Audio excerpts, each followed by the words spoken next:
그러면 이제 우리 대한민국을 한번 세워야 돼. 우리 많은 사람들이 그래요. 육적인 이스라엘은 유대요, 영적인 이스라엘은 대한민국이다. 그런 말을 많이 들어요. 그죠? 정말 그럴까? 그냥 막연히 그러면서 우리나라가 복음이 들어온 지 얼마 안 돼서 막 부흥했잖아. 근데 거기에 초점을 맞죠. 성령을 찾아야 돼. 성령. 성령의 대한민국이 있냐? 없어요. 없어. 근데 대한민국이라는 단어는 없지만 대한민국이면 안 될 수, 이렇게 고기야 라고 말해요. 제가요, 지금 있는 위치가 여기가 정자동 130-3번지거든요. 옛날 번지로. 지금 새로운 번지로는 정자로 76번길 11이에요. 자, 이렇게 번지지만, 자, 우리가 뭐냐면, 여기를 그렇게 동굴 다 찌지만, 그냥 이 위성이나 이런 데서 이렇게 보면은 거기에서 딱 찍히는 거야. 그죠? 마찬가지로 대한민국이라는 단어는 없어도, 표시 안 해도 위치가 거기다. 그러면 우리가 그걸 보고 여기가 그 번지구나 이렇게 알 수도 있는 거예요. 그죠? 그래서 그걸 한번 찾아보는 거야. 성경에 과연 있을까? 자, 한번 찾아보도록 합니다. 그래서 우리의 만세의 징조와 대한민국이라는 그러한 타이틀을 한번 가져봤어요. 자, 주님의 재림하시는 날짜는 그 아무도 알 수 없다 그랬죠. 근데 뭘 알 수 있죠? 징조는 보고 알 수 있다. 이래서 징조. 자, 그러면 재림의 징조, 무슨 재림의 징조? 재림의 징조에 주님께서 첫 번째 하신 말씀이 뭐죠? 많은 사람의 미혹을 받지 않도록 조심하라. 그러면서 많은 거짓 선자들이 나와 많은 사람을 미혹하리라. 이렇게 말했어요. 마태복음 24장 11절에 보면. 근데요, 그 많은 거짓 선자가 누굴까? 그러면요, 이제 종교적인 면을 보는 거예요. 종교적인 면. 자, 많은 거짓 선자가 나오는데. 근데요, 우리가 거짓 선지자, 거리 그리스도, 적 그리스도 이런 표현을 하죠. 또 좀 어떻게 다르냐면, 거짓 그리스도는 쉽게 말하면 자기가 그리스도다, 내가 예수다, 하나님이다, 재림 예수다 이렇게 말하는 사람은 거짓 그리스도야. 우리가 아는 뭐 이만희라든가 정명석이라든가 막 그런 사람들 있잖아요. 많은 거짓 선지자는, 거짓 그리스도는 거짓 선지자 중에 하나야. 근데 거짓 선지자는 내가 그리스도라고 말 안 해도 거짓말하는 자는 거짓 선지자예요. 그죠? 그럼 거짓말이 뭐죠? 성경에 없는 말을 하는 거야. 성경에 없는 말.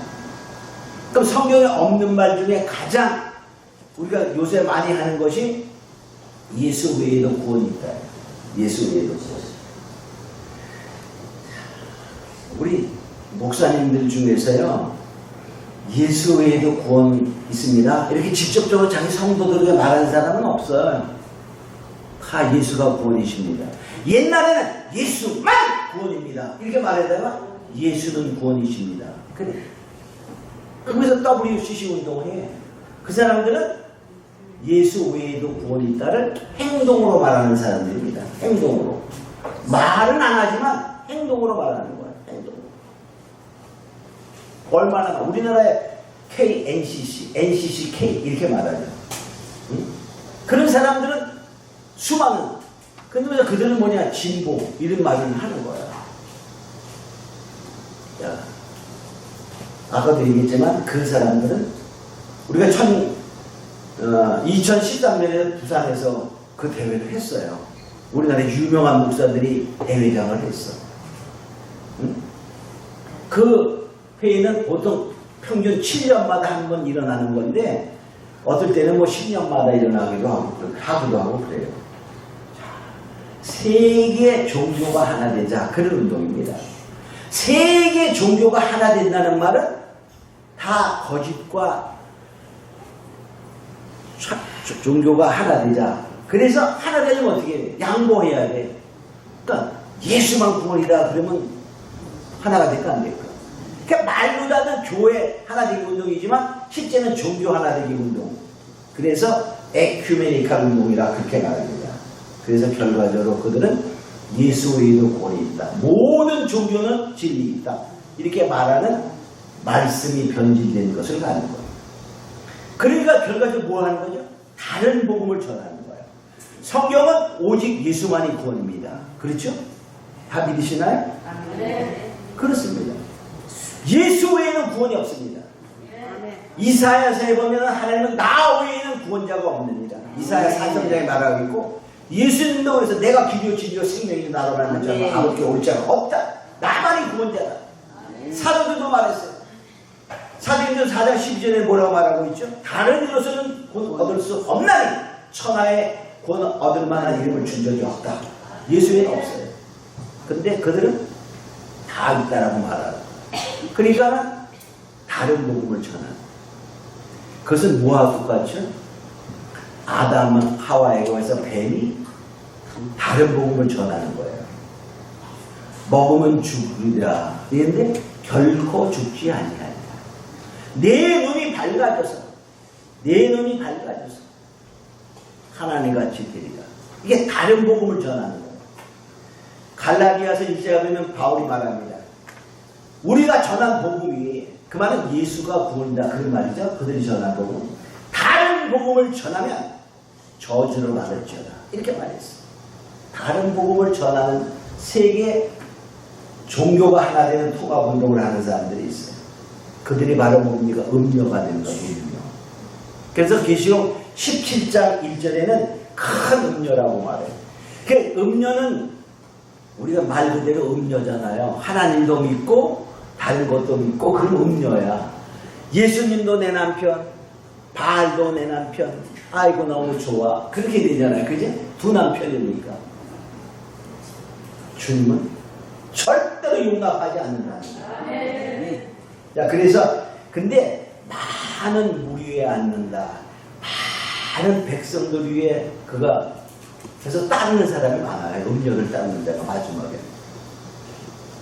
그래서 실제는요, 천주교는 음료 중에 큰 음료 중에 하나입니다. 자, 교황은 아주 엄청나죠, 그죠? 교황의 말은 성경 위에 있습니다. 교황의 말은 절대적입니다. 성경이 없는 것이 너무나 많잖아요. 연옥이 있어 만들어 놓고서 죽음고서 연옥 같으면 잘해야지 천국 간다고. 그럼 뭘 잘하라는 거야? 말로 착한 일이지. 착한 일 중에 제일 착한 일이 뭘까? 응? 제가 돈을 막 좋아하는 사람이라고 가정하겠어요? 그러면 우리 아들들이 나한테 뭐 할 때 제일 좋아할까?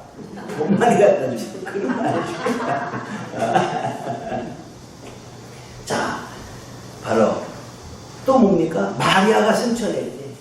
그 마리아를 승천서를 믿잖아요. 마리아가 하늘에 올랐어요.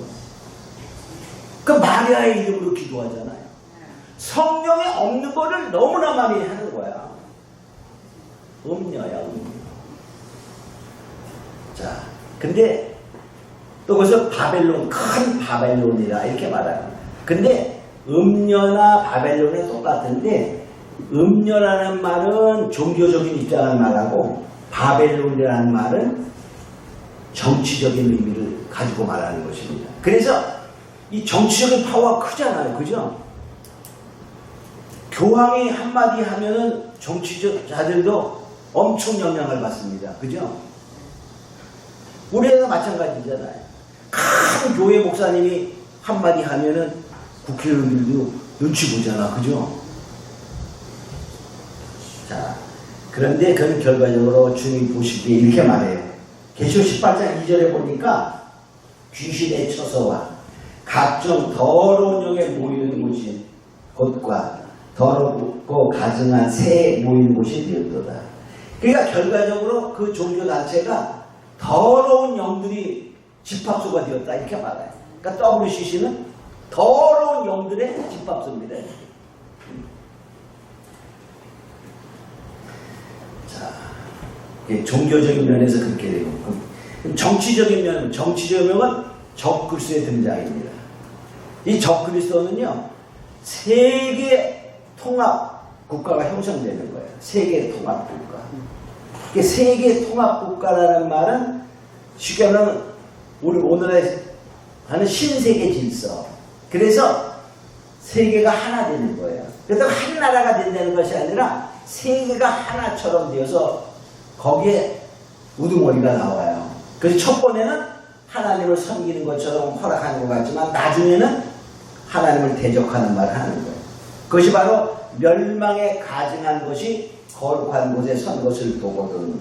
이는 정치적인 지도자가 하나님을 대적하는 자가 적그리스도로 등장한다. 그런 말입니다. 그래서 계시록 13장 1절에 보면 바다에서 나온 짐승인데 그 바다에 나온 짐승은 일곱 머리 10뿔을 가졌어요. 그 일곱 머리 10뿔에 대해서는 또 나중에 뒤에 하도록 하겠습니다. 자, 그래서 멸망에 가증하는 것이 거룩한 선 곳에 서서 하나님을 대적하는 그런 일이 벌어지죠. 그게 적그리스도의 등장입니다. 근데 지금 세계가 하나 되자 하는 운동들을 하고 있잖아요. 그죠? 유럽이 거의 경제적으로 통합되어 가고 있어요. 이제 유럽과 미국과 전 세계가 하나 되는 그 시기가 된다는 거예요. 그것이 우리가 흔히 주장하는 신세계 질서다. 이렇게 말하고 있죠. 자, 그 다음에 자연적이며 사회적인 경제적인 측면을 보면요. 아주 사회적으로 혼란이 오고 또 감시, 통제 시대가 된다. 이렇게 말해요. 자, 자연적으로 보면 뭐가 많이 오는데 지진과 주님 말씀하신 기근과 바로 이러한 것이 많이 일어나는 거예요. 민족이 민족을, 나라가 나라를 대적하고 처처의 기근과 지진이 있으리라. 자연적이며 사회적인 현상이 전쟁과 기근과 뭐 이런 것들이라. 지진. 여기다 하나 더 넣으면 뭐 넣었으면 좋을까요? 요새같이 홍수, 뭐 이런 거. 자, 그런데요, 우리가 이것을 보면요, 우리가 여기에서 보면 우리는 이렇게 말해. 우린 그럴 수밖에 없어. 과거로 판단해야 되니까. 탄소가 많이 돼서 온난화, 엘니뇨 현상이 일어나서 그렇다. 이렇게 판단하고 또 그럴 줄 알아. 또 그럴 듯해. 그러니까 탄소를 줄여야 된다. 또 탄소 줄이자는 거에 나는 반대하진 않아요. 줄이는 게 좋아요. 그런데 자, 지진이 옛날보다 봐서 막 지진 전번에 우리 또 일본의 그 방사능 오염수 방출 때문에 막 문제되는데 그게 2011년도에 엄청난 지진이 나가지고 물 넘치는 해일이 일어난 거였잖아요. 자, 그런 것이 뭐 탄소가 높아져서 그랬나? 아니야. 아무 설명을 못하는 거야. 할 수가 없어. 자, 한 예로다. 이것은요, 그래서 마지막 하나님의 징조로 보는 것이 성경적이라 볼 수 있어요.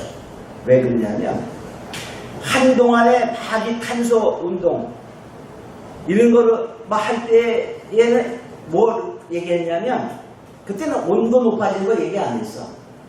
엘니뇨는 적도 부근의 바다의 온도가 높아지는 것이 평상보다 높아지는 엘니뇨 현상이고, 평소보다 낮아지는 수온의 온도가 낮아지는 것은 라니나 현상이야. 그 현상은 옛날부터 계속 있어 왔던 겁니다. 계속 있어 왔어. 옛날에도 있었어. 지금은 새로 생긴 게 아닙니다. 근데 좀 더 높아졌을 뿐이야. 변동이. 옛날에 몇 년 전만 해도 막 탄소가 방출해가지고 남극의 오존층이 뻥 뚫렸다. 그래서 반쯤 뚫렸다. 그런 말을 많이 해서. 그래서 탄소를 줄여야 합니다. 막 이렇게 주장하고 운동하는 사람들이 그랬거든요. 그럼 지금은 어떻게 될까요? 남극의 오존층이 반만 뚫린 게 아니라 탄소가 더 많아졌어. 그럼 어떻게 될까? 빵! 하고 뚫렸어야 돼. 막혔어. 찡! 물속에도 안 해. 거기에 대해서. 탄소가 많아져서 막혔나? 하나님이 막으신 거예요. 하나님이 하시는 거예요. 그래서요, 이 현상은 온도가 올라가는 것은 우리의 과거로 해석하려고 그러니까 계속 그렇게 되는 거지. 그렇다면 이 남극의 오존층이 뚫려버렸어요. 그 설명하지도 않아요. 그런 거는 말도 안 해. 엘니뇨 온도가 좀 높아졌다고 그거 때문에 이게 비가 오고 막 그런다. 하나님이 심판의 징조를 보여주는 그 모습 중에 하나다. 이렇게 보는 것이 성경적이다 볼 수 있어요.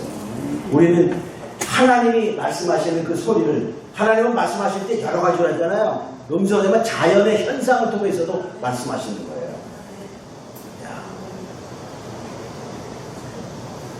자, 그 다음에 뭐죠? 이제 또한 이 경제적인 사회적인 측면에 보면은 땅에서 나온 짐승이 적그리스도 그 우상을 만들어서 말하게 하고 그 다음에 표받게 하잖아요. 짐승의 표. 그 계시록 13장 15절 10절은 짐승의 우상에게 경배하지 아니하는 자는 몇인지 다 죽이게 하더라. 저가 모든 자 오른손이나 이마에 표를 받게 하고 이 표를 가진 자 외에는 매매를 못하게 하니 이 표는 곧 짐승의 이름이나 그 이름의 수라. 지혜 있는 자는 그 이름의 수를 세어보라.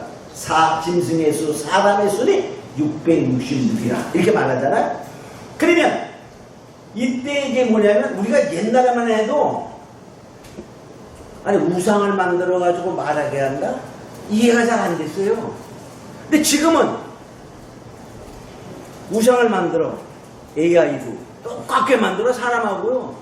사람마다 저자 생겼어. 그죠? 근데 그가 말도 어떻게 해?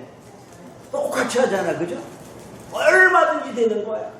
저부터의 모습을 만들어 놓고 AI로 만들어 인공지능 얼마든지 말하게 하는 거야. 그런 시대가 되는 거야. 그러니까 이런 사회적인 현상 이런 것도 이제 그 시대가 된다는 거야. 그 시대로 가는 거야. 지금 가고 있죠. 어떤 사람은 그래요. 베리칩이 666이다. 그게 뭐, 그 베리칩 맞으면 큰일 난다.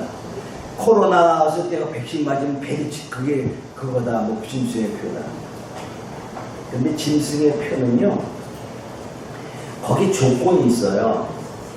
베리칩이 보다도 더 작은, 응? 아주 것이 나올 수도 있고. 근데, 우리 말로 그러죠. 거기에 다 정보를 집어넣어요. 그래가지고 정보를 집어넣으니까 어떨까요? 내가 만일의 경우에 나의 정보를 여기 다 집어넣었어. 근데 어느 날 갑자기 이렇게 됐어. 그럼 빨리 병원에 갔어. 그럼 병원에서 지금 하면 어떻게 해야 돼? 이거 저 피검사하고 뭐고 뭐 검사하다 죽어. 근데 그걸로 딱 가지고 자려면 쫙 다 나와. 몇 초 동안에. 너무 좋잖아. 그죠? 받아야 될까? 한마디. 아니, 그렇게만 딱 되는 정도는 받아도 됩니다. 근데, 그게 뭐냐. 짐승의 표가 되려면, 거기에 조건이 뭐죠? 매매의 수단이 거기에 들어가는 거야. 매매의 수단이 들어가면, 그게 짐승의 표로 작동이 되는 것입니다. 여기 보니까 그것을 가진 자 외에는 매매를 못하게 하니 그런 거예요. 근데 앞으로 그 시대가 오래되는 거예요. 돈 없는 세상이 되잖아요. 돈 없는 세상. 지금도 젊은이들은 거의 돈을 안 가지고 다니는데만 보니까. 응?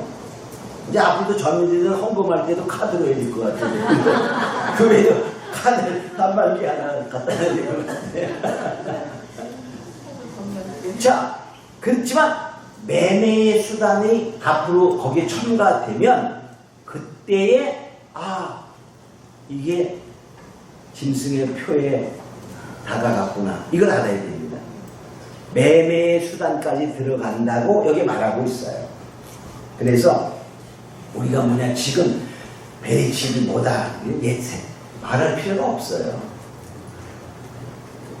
정말 이것이 딱 베리칩이 660이라고 가정을 한다면 주님은 이제 바로 3년 얼마 후에 오셔야 돼요. 베리칩이라고 막 주장하고 지금 몇 년 흘렀죠? 그건 아죠. 그래서 그런데 현혹될 필요가 없어요. 그렇다고 그런 거를 그냥 받아라 그런 것이 아니에요. 조심해. 그런 것이 될 가능성이 많이 있는 거예요. 가능성이. 매매의 수단. 그리고서 이제 또 뭐냐면 과학의 발달이잖아요. 과학의 발달. 자, 지금 그런데 그 시대가 그게 좀 다가가고 있지요? 얼마 있으면요. 돈 없는 시대가 됩니다. 돈 없는 시대.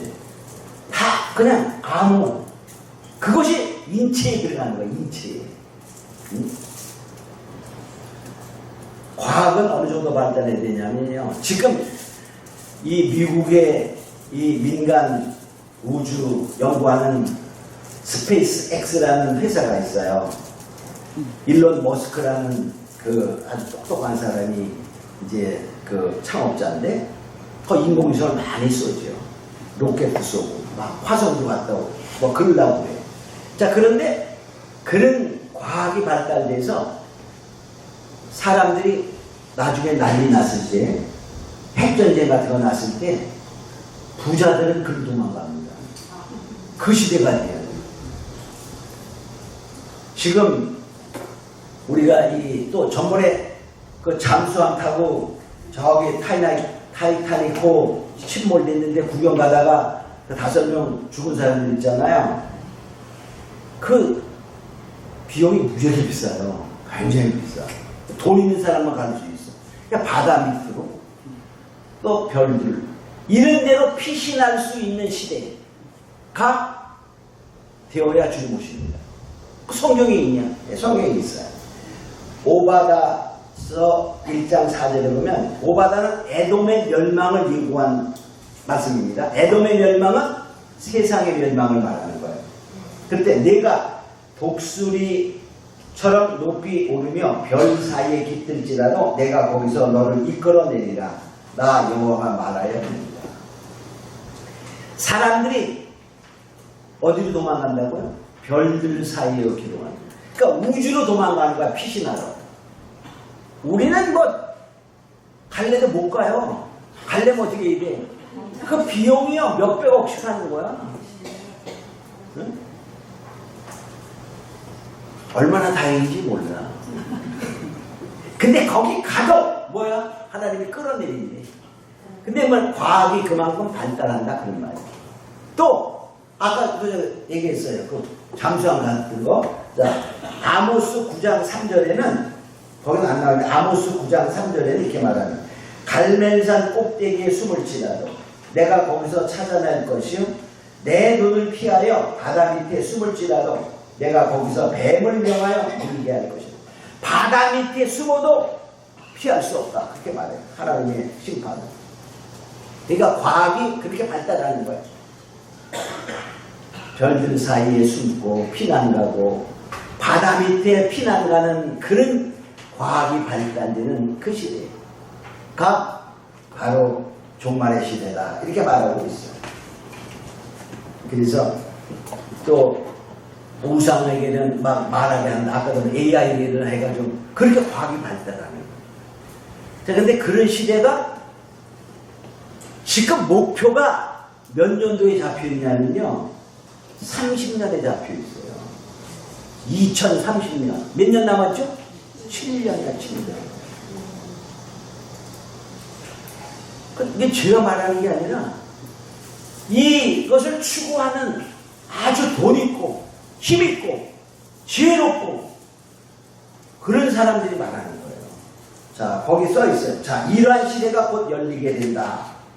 세계 경제 포럼. 세계 경제 포럼이라는 것은요, 세계의 부자들, 정치인, 과학자, 이런 아주 유명하고 힘있고 능있는 지혜로운 자들이 모여서 하는 회의가 세계 경제 포럼인데, 거기에 창시자 클라우스 슈밥이라는 사람이 2030년 그레이트 리셋.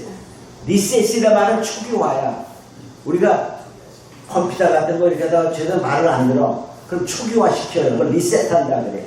그러니까 위대한 세상의 새로운 리셋을 하는 거예요. 초기화를 시키는데, 자, 그들 구호 중 하나는 너는 아무것도 소유하지 못할 것이요 행복할 것이다. 아무것도 소유하지 않는데 행복한 세상이 된다는 거예요.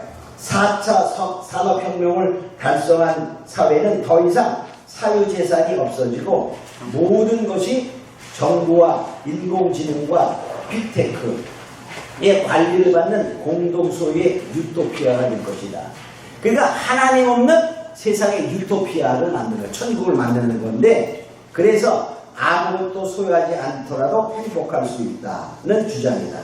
그러나 이론적으로는 그럴듯하지만 실상 모든 권력과 소유권은 정부와 빅테크에 넘어가게 되며 개인은 자유의지를 통제받게 됩니다.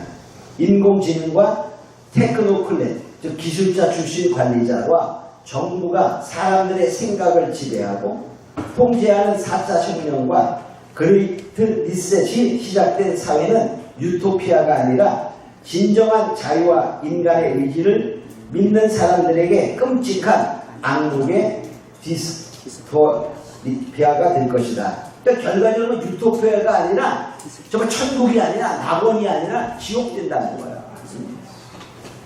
근데 이것을 실현하기 위해서 몇 년에?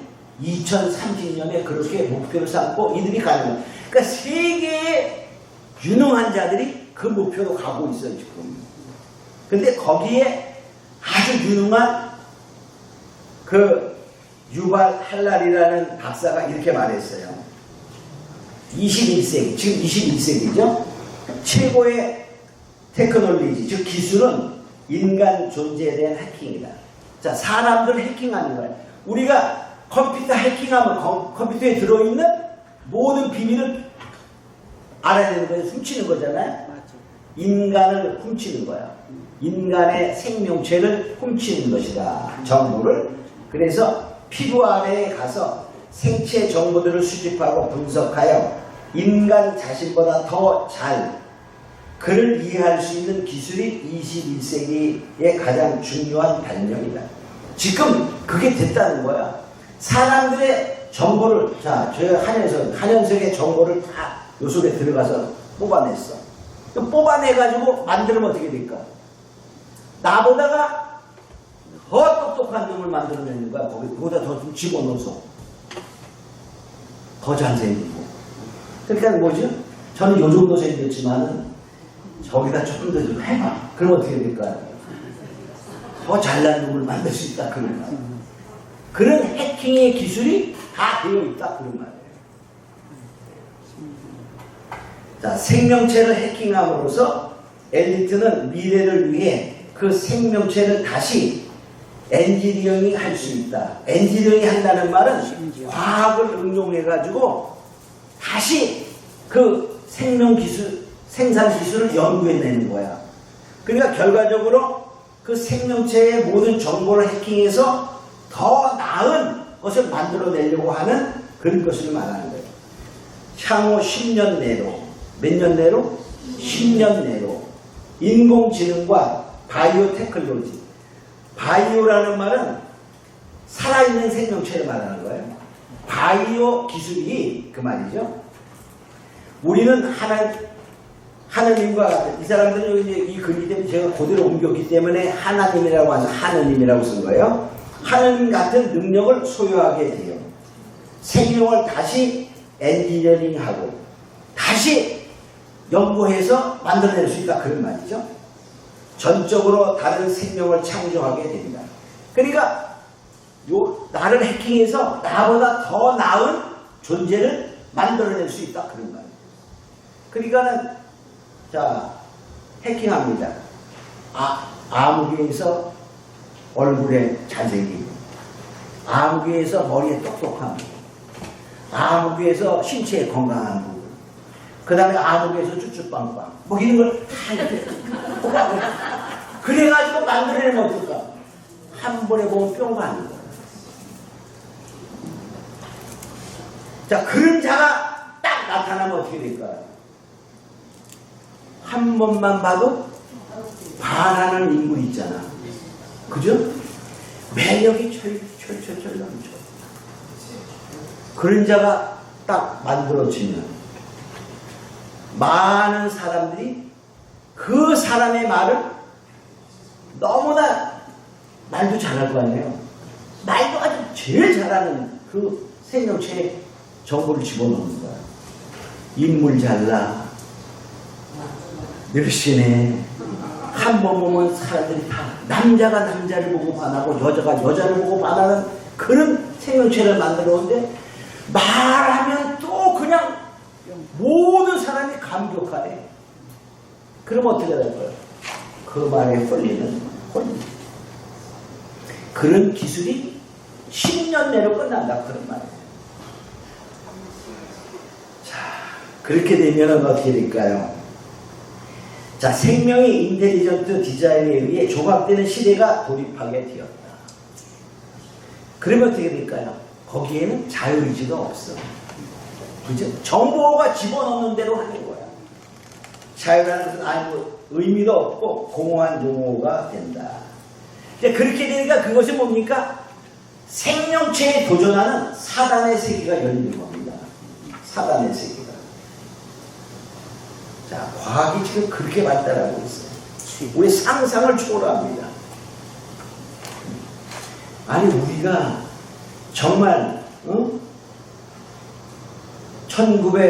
2000년 되기 전까지만 해도 어땠어요? 핸드폰 들고 다닌다는 거는 상상을 못했지, 그죠? 근데 금방금방 한 손바닥만해졌다가 요만해졌다. 그 다음에 어떻죠? 이제는 완전히 실시간 영상을 보잖아요, 그죠? 상상도 못했어. 그 빠른 속도가. 그러니까 생명체에 대한 속도도 그렇게 발달되고 과학도 그렇게 발달되니 얼마든지 성경에 나오는 그대로 우상이 등장하고 우상이 말하게 하는 시대가 충분히 되고도 남지요. 그래서 과학의 발달이 되고 있다. 그러니까는 정말 우리의 상상을 초월하는 그러한 과학의 발달의 세계가 전개되고 있다는 사실을 우리가 말하고 있어요. 그러니까 종말이 가까워지고 있는 거예요. 너무나 빠른 시대에 얼마나 빠르죠? 얼마나 빠르냐면 실시간이잖아. 자, 외국에서 현재 일어나는 시간이 바로 우리에게 지금 소식이 전해지고 있어요. 그죠? 우리가 안 봐서 그렇지, 그죠? 그렇게 빠른 시대가 옛날에 90년대, 2000년대 초만 해도요, 외국 나가잖아요, 멀리. 그러면 비행기 들어갈 때 신문이 있어요. 그 신문 가지고 가. 그럼 그 사람들이 신문 갖고 왔어요? 그래. 왜? 한국 소식 보려고. 근데 지금, 그러다가 2000년대 막 초되면서부터 그게 없어졌어. 왜? 인터넷으로 볼 수 있으니까. 지금은 뭐야? 신문 갖다 주면 싫어하지, 그죠? 자, 시대가. 자, 이제 종말의 시대는 가까웠다. 이걸 알 수 있어. 그러면 이 시대에 과연 대한민국은 어떨까? 생각해보면, 야, 종말에 하나님이 쓰임받는 나라가 과연 어느 나라일까? 대한민국일까? 이런 말. 아까도 말했지만 성경에 대한민국이라는 단어는 없습니다. 그러나 우리나라를 이렇게 그림자적으로 보여주는 암시하는 말들이 많이 있지요. 그래서 하나님은 마지막 때에 동방의 한 나라를 사용한다. 동방의 한 나라 이렇게 말하고 있는데 그 동방의 한 나라가 어떤 나라일까? 첫째, 우리가 지정학적으로 봐야 돼. 즉 지정학적 위치로 보면 첫째, 동방의 땅끝 모퉁이 나라라 이렇게 말해요. 이사야 41장 2절에 보면 누가 동방에서 사람을 일으키며 의로 불러서 자기 발 앞에 이르게 하였느냐. 열국은 그 앞에 굴복. 누가 동방에서 사람을 일으키며.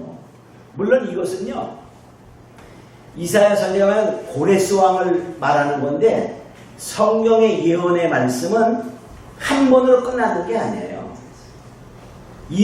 한 번으로 끝나는 것이 아니라 거기에는 이중, 삼중적인 예언의 계시가 있거든요. 그래서 고레스 왕을 들어서 쓴 것도 맞지만은 마지막 때에 또 그런 나라를 사용한다. 근데 동방에서 사람을 일으킨다. 그러면 이스라엘을 중심으로 동방이에요. 자, 우리나라는 이스라엘로 보면 아주 동쪽에서 동쪽에 있죠. 그죠? 동쪽에. 자, 그런데 뭐냐? 동쪽 중에서도 뭐냐? 동쪽에 나라가 문제가 많죠. 그죠? 많아요. 중국도 동쪽에 있고 여러 가지 많은. 그런데 또 동쪽인과 동시에 41장 9절에 보면 이사야, 내가 땅 끝에서부터 너를 붙들며 땅 모퉁이에서부터 너를 부르고 그랬어요. 땅 끝에서. 그러니까 예루살렘의 지도를 보면요. 자, 예루살렘이 만약에 여기 있다라고 생각하면, 자, 예루살렘이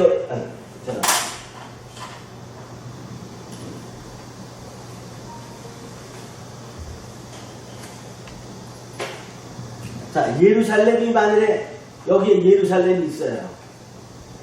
그럼 옆으로 가면서 뭐 많은 나라가 있죠. 뭐 이란도 있고 이라크도 있고 뭐 막 쭉 가다가도 뭐 중국도 있고 뭐 여기 또 다른 나라 많잖아요. 그 다음에 여기도 뭐야? 이제 한국이 있어요. 이렇게.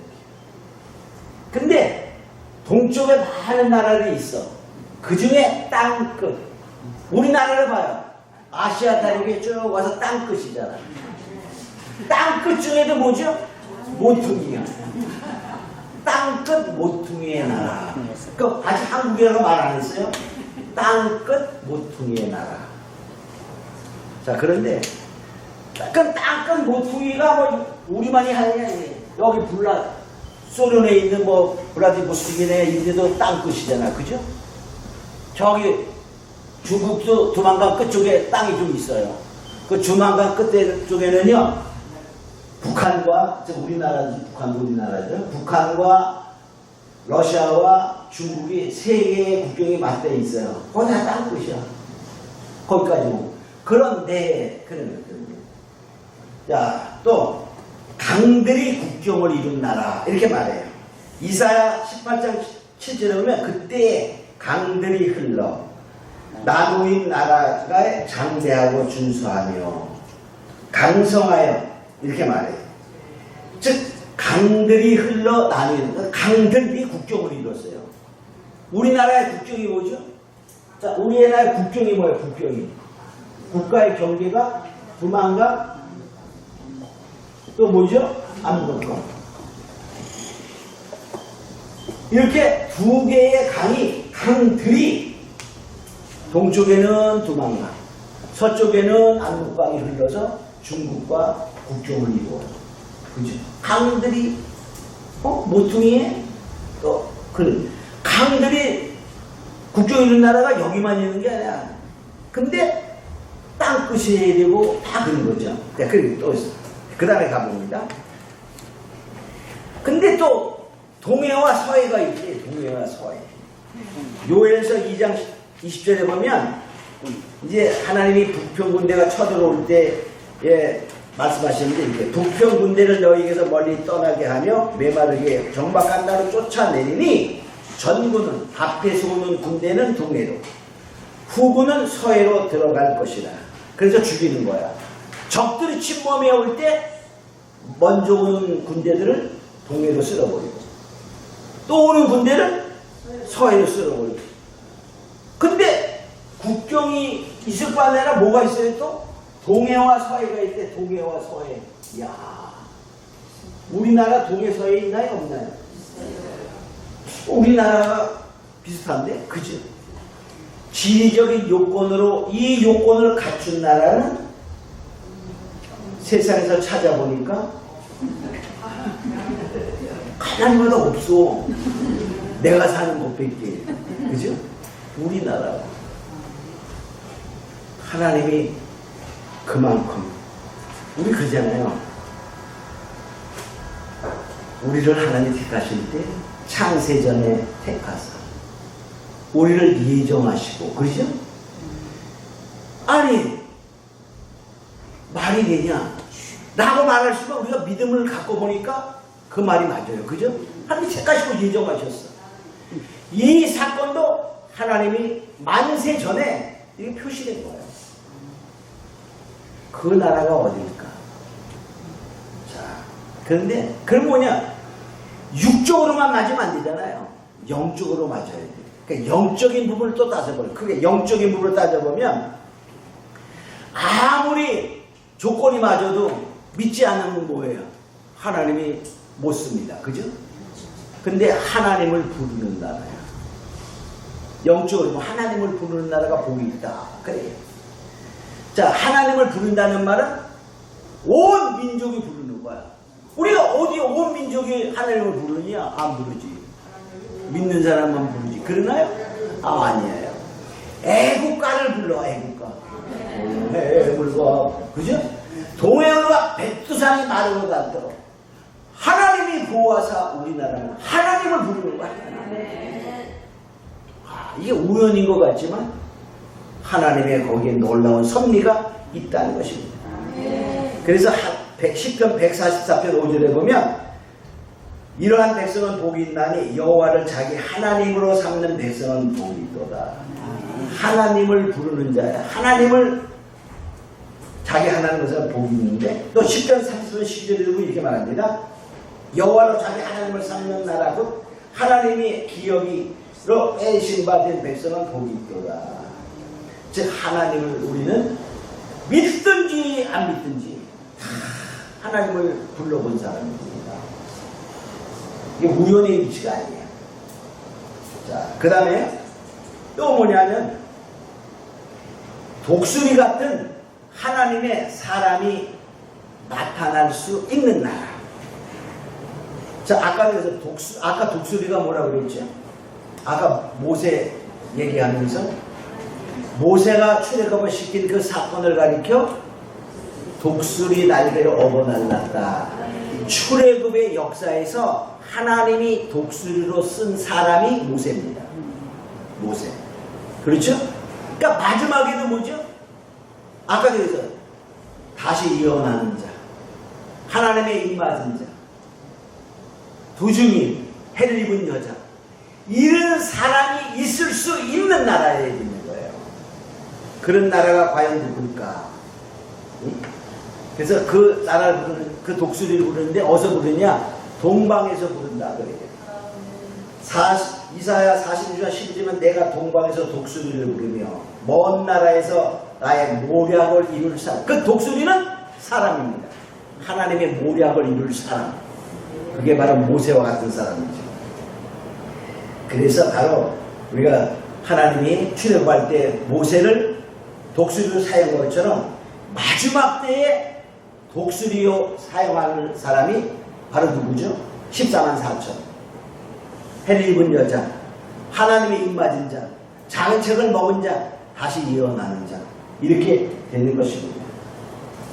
자, 그러니까 결과적으로 뭐죠? 우리 이런 것을 종합해 본다면 그런 나라가 과연 어디 있죠? 아무리 생각하고 들춰봐도 어디 있다? 아, 내가 사는 곳이다. 이렇게 볼 수 있어요. 그러니까 대한민국은요, 하나님의 놀라운 섭리 속에 옛날부터 하나님 마지막 때에 쓰기로 작정된 나라다. 이렇게 볼 수 있어요. 그래서 초림 때 예수님의 초림을 예비한 자가 바로 세례요한. 오리라 한 엘리야가 바로 세례요한이었어요.